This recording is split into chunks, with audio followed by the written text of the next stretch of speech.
Hi, I'm Joe with Film Alliance, and today we're going to be comparing the SONY ZV-1 to the SONY ZV-E10.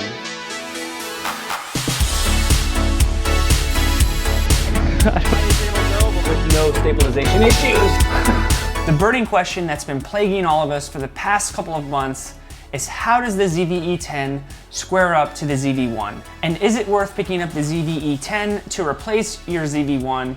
Or if you're on the fence and you're shopping for a camera, which one of these two cameras should you pick up? So in this video, I hope to answer all of your questions. Also, I'm not the judge to tell you which camera is better. I want you to be the judge and let me know which camera you think is better as the video progresses in the comments below. I want to thank the 26.2% of you who are watching this video for subscribing. For the other 73.8% of you who are watching this video, come on, there's only so many videos you can watch before you finally subscribe. So to start off, I picked up the kit lens that comes with the ZV-E10, which is a 16 by 50 millimeter lens, and I'm going to keep it at about 24 millimeters through this entire test so that it squares up to the 24 millimeters that's on the ZV-1.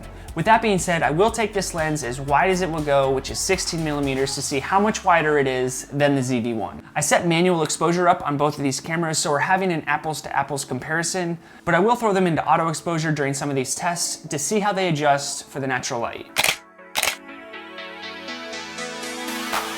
So to quickly run through some of the things that are the same about these cameras, they both have flip out screens, they both can shoot 4K 30 or 1080 120. Both cameras use the same SD card, and I didn't touch any of the picture profiles because I wanted to see what the picture looked like straight out of camera. We're not gonna dive into the specs of these cameras, just go into some more practical things that people look for when they're out shopping for a camera. Don't forget that the SONY ZV-E10 does have a bigger sensor, so the image quality will be better. The question is, how much better, and is it worth the extra money? Speaking about money, let's talk about the price of both of these cameras as of the date this video is being recorded. The ZV-E10 comes in at $798 with the kit lens, or $698 if you just get the body. The ZV-1 is selling right now for $698, and that comes with a lens and an ND filter system, which is super nice on those bright sunny days. If you want an ND filter for your ZV-E10, then you're gonna have to go out and buy an aftermarket ND filter system for the lens that you have on the end of it. When it comes to ease of use, the ZV-E10 is nice because it has this nice solid grip. It's still pretty small, and you can also change out lenses if you decide you want to be a little creative when it comes to different shots. For example, if you want to throw a zoom lens on your camera to get some nature photography, then you can do that with the E10, whereas you can't do that with the Sony ZV-1. Most people don't have a lot of lenses to choose from, so the ZV-1 would probably be preferred. I don't think I've ever heard somebody say to me, I wish I could put a zoom lens on the ZV-1. When it comes to form factor, I like the idea that the ZV-1 is still so small that you can put it in your pocket or a small bag, whereas the ZV-E10, you could put it in a small bag, but you're not putting it in your pocket, and you're probably gonna end up having to hold it all day. When it comes to weight, the ZV-E10 weighs 12 ounces, the ZV-1 weighs 10 ounces, but when you put the aftermarket cage on the ZV-1, it feels about the same weight. And there's another thing, when it comes to switching between photo, video, and slow motion, the ZV-E10 has a direct button that you can press to go in between, whereas the ZV-1, you actually have to go through a mode button and then toggle around with the switch to get to where you want to go. So if you're into shooting photography and videography at the same time, you might want to go with the ZV-E10 because it's a lot easier to switch between the two modes on the go. And there's another thing, the quarter mount screw that's at the bottom of the ZV-E10 is so far displaced from the battery door that it makes it easy and accessible even when the camera's on a gimbal or a tripod, so you can still access the door and your SD card at the same time, where the ZV-1's quarter mount thread is so close to the battery door that you cannot open the door without taking it off your gimbal or off of your tripod unless you're using an Arca Swiss plate. So the fact that the quarter mount thread is so far from the battery door makes it super convenient to get your battery and your SD card.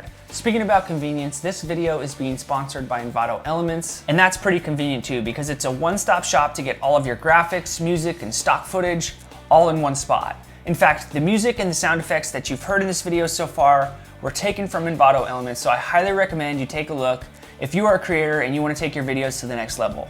I've had Envato Elements for over 2 years now, and I've really taken advantage of their huge library of photos, motion graphics, and video templates. And if you purchase the annual subscription, you'll get 50% off, which pretty much comes out to less than 20 bucks a month. You cannot beat it. I'll leave a link in the description for you guys to take a look at. Believe me, it will really stabilize your workflow. Speaking about stabilization, let's talk about stabilization with the ZV-E10 and the ZV-1. Now both of these cameras have active stabilization built within inside the cameras, but you have to activate it. And when you activate the active stabilization, it actually punches in a little bit, so you don't actually get as wide as you want with either camera, as we talked about in the previous video. For both of these tests, we're gonna set up the active stabilization within these cameras, and I'm just gonna go straight up handheld. I'm not even gonna throw these cameras onto gimbals because I don't feel like that would be a very good test to see how good the active stabilization works. I'm also not gonna turn on standard stabilization because I feel like standard just doesn't work that well. The thing to remember as we do these tests is the E10 actually has an OSS lens on the end of it, so the question becomes, will this footage be more stabilized than the ZV-1?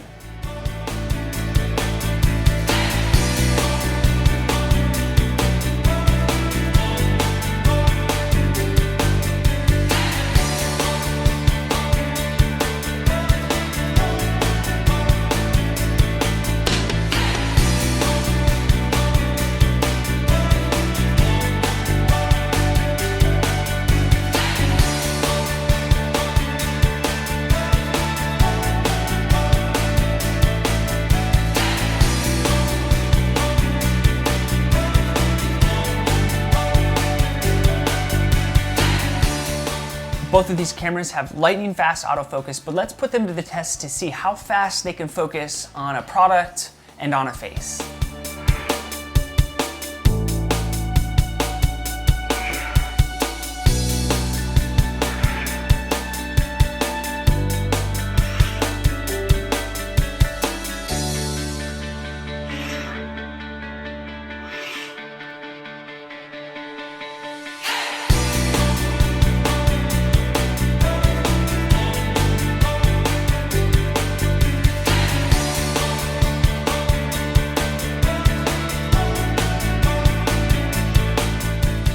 Both of these cameras have excellent slow motion, and the ZV-1 even has an HFR mode, or a high frame rate mode, where you can get super slow motion videos. In fact, I made an entire video about it, and I'll leave that video in the description so you guys can take a look at it. But for these slow motion tests, we're just gonna shoot 1080, 120 for both of these cameras, and we're not gonna set the S&Q mode on the ZV-E10 because you can get 100 megabytes per second if you manually set it inside of the settings.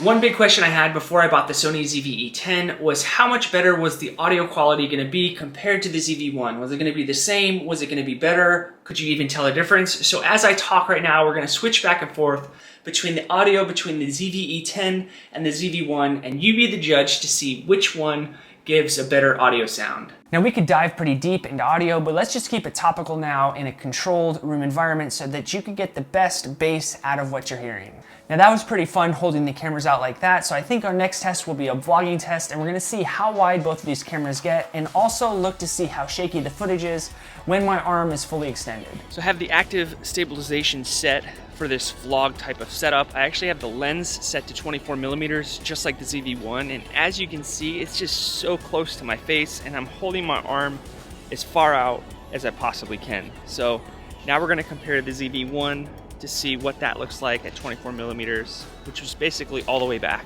So here we are with the ZV-1. The lens is pulled all the way back to 24 millimeters. The active stabilization is set, so I'm really probably at about 27 millimeters. But even with the punch-in, I feel like my face is still a little bit farther away from the lens than with the ZV-E10, and this is with my arm fully extended. Now I have the Sony ZV-E10 pulled all the way back to 16 millimeters on the lens, and I have the active stabilization set. And so I wanted to see if this makes me feel like my face isn't as close to the lens as with the ZV-1 at 24 millimeters. So while we're in this format, I just wanted to take a moment to talk about rolling shutter.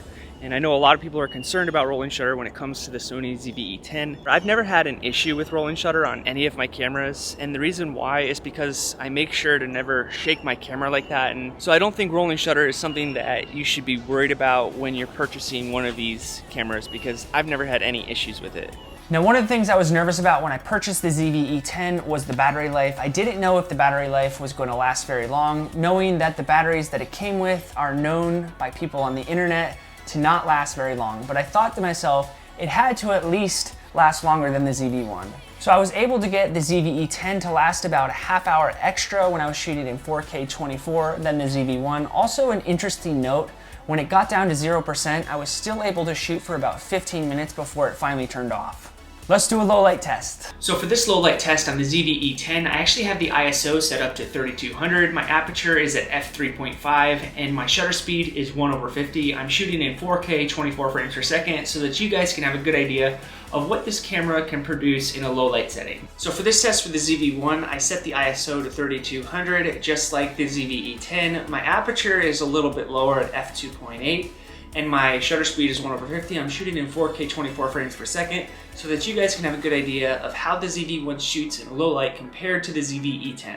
Now, I know there's photographers out there, don't you worry for a second. We actually went out and shot some different photos with the ZV-1 and the ZV-E10 in the golden hour in the morning and also in the afternoon to see which one produced a better quality, if they had a different look to them, and if they had anything different as far as sharpness goes. But make sure to take a good look at the dynamic range out of both of these cameras. Just keep in mind that the ZV-E10 has 24 megapixels and the ZV-1 has 20.1 megapixels. So there you have it. Please let me know in the comments below which camera you like better, and if you haven't purchased a camera yet, which one of the cameras you plan on purchasing in the future. I'd be very interested to know. I've had the ZV-1 for over a year now and I absolutely love that camera, but I'm also excited to get a little bit more introduced to the ZV-E10 and go out there and rough it up to see how good it holds up in real life scenarios. If you stuck around to the end, thank you so much. I'm Joe with Film Alliance, and until the next video, peace. Okay, that's that.